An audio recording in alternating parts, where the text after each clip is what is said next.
Olá, estudante, tudo bem? Meu nome é André, escrevente do TJ São Paulo. Esse bloco de resumos, basicamente, é o momento realmente que você fará o seu resumo para depois poder fazer sua revisão com esses resumos que você vai ter.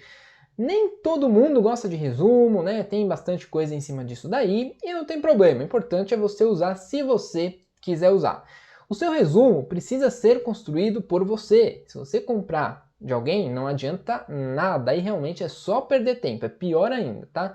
Então, o resumo que você tiver precisa ser seu. Você que construiu, você que criou, você não copiou palavras, você fez com as suas palavras, é assim que precisa ser, tá bom? Você pode fazer os resumos quando você estiver estudando já diretamente uma videoaula ou a leitura de um livro, e aí já cria ali o seu resumo, já constrói ele, ou você pode fazer posteriormente, após terminar ali o bloco de estudos, que é o que eu chamo. Terminou, daí você pode construir o seu resumo. É importante que você defina assim alguns aspectos. Você não pode também fazer um monte de resumo porque é só perder tempo. Então a gente tem ali o resumo por tópicos, os mapas mentais, flashcards, tabelas, resumos, caderno de erros, tem um monte de coisa que você pode usar.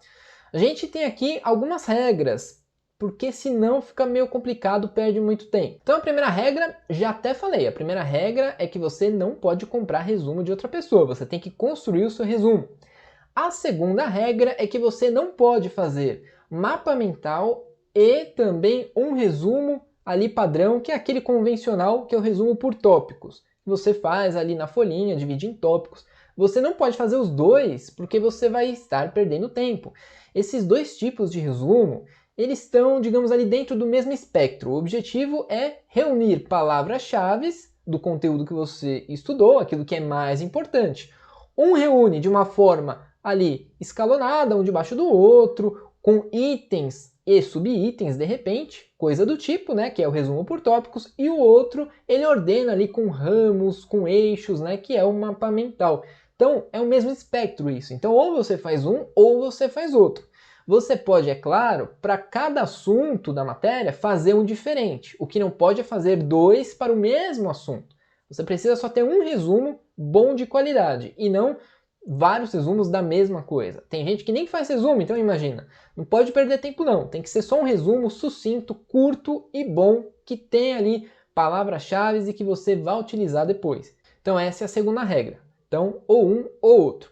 A terceira regra são os flashcards. Aí não tem problema. Então a regra é que você pode sempre utilizar o flashcard concomitantemente com outro resumo. Porque o objetivo ali do flashcard é se misturar, inclusive, com outra matéria, e aí você pega aleatoriamente de uma caixinha assim, lê a pergunta e tenta responder. Então ele tem outro objetivo. O objetivo é outro. É fazer você responder uma pergunta. Não é uma consulta que você vai utilizar no flashcard. É um treinamento mesmo direto, como se fosse uma questão de prova. Então não tem problema você sempre fazer pelo menos um flashcard, digamos, para cada assunto que você estudar, para cada aula que você estudar. A nossa quarta regra são tabelas resumo. Por exemplo, tem aquela tabelinha lá que eu sempre gosto de citar de improbidade administrativa, né? Que você precisa decorar cada um dos tipos ali, prejuízo ao erário, ou atos que atentem contra os princípios da administração pública, daí tem os anos ali que você precisa memorizar, mas não é sempre que cabe fazer uma tabela resumo. Então, a tabela, na verdade, ela só vai ser utilizada quando tiver algum padrão, ou também tem alguma semelhança ou diferença que você precisa separar para não confundir um assunto com o outro. Então é nesse momento que você pode sim utilizar essas tabelas resumo. É importante também que quando você utilize uma tabela, seja ou de tudo realmente, de todo aquele assunto que você precisa saber, ou de parte dele. Então é opcional porque você só vai utilizar quando for necessário, pode sim ser concomitantemente com outro resumo, mas ela não pode conter as mesmas informações que estará lá no seu mapa mental, por exemplo. Porque lá no mapa mental vai ter lá os ramos, vai estar de um jeito, na tabela é outra coisa, é para comparar uma coisa com a outra. Então, o que tiver de informação ali na tabela não pode estar em outro resumo, tá? Não pode estar não. A tabela é uma coisa só para organizar, para comparar semelhanças e diferenças. É para isso que serve uma tabela de resumo. Uma outra regra aqui que a gente precisa observar também é justamente o tempo que você vai demorar para fazer um resumo. Em geral, assim, eu costumo falar que o tempo que você vai demorar para elaborar o seu resumo, seja ele qual for ou quais forem, não pode ser mais do que a metade do tempo que você ficou estudando a sua aula. Digamos que você ficou 40 minutos na sua aula, então o seu resumo você precisa fazer em no máximo 20 minutos.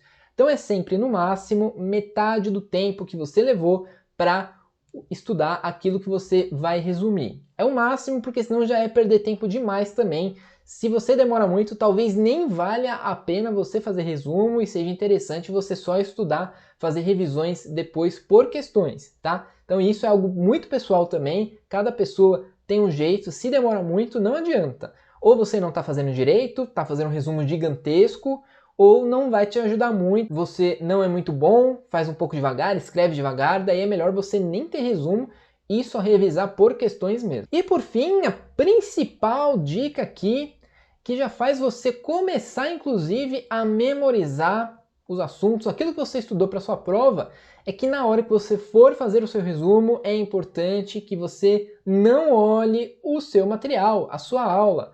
Eu disse que você pode fazer ou ao mesmo tempo que a aula ou depois, mas independentemente disso, você não pode olhar, você precisa fazer um esforço de tentar lembrar na hora que você estiver fazendo o seu resumo. Pode ser um mapa mental, uma tabela, um flashcard, um resumo por tópicos, seja o que for. Esse esforço é justamente a recuperação ativa, quando você vai recuperar uma informação de maneira ativa daquilo que você acabou de estudar. Então esse já é o primeiro momento que você estará revisando, mesmo que você nem tenha ainda um resumo pronto, você já estará revisando porque estará fazendo um esforço daquilo que você acabou de estudar por meio de uma videoaula ou um material físico que você tenha, um esforço para lembrar justamente para construir o seu resumo. Então essa é a principal regra de todas. Importante que você siga alguma dessas regras pelo menos, porque isso vai te ajudar sim a já ter um bom resumo e aí depois já ter um bom material para revisar e inclusive também já terá feito ali a sua primeira revisão já quando você estiver elaborando o seu resumo. Então essas dicas aqui são principais para você também não perder tempo, tá bom? Espero que você siga alguma delas que eu tenho certeza que vai fazer diferença no seu dia a dia. Agradeço a sua presença até aqui, muito obrigado e até a próxima.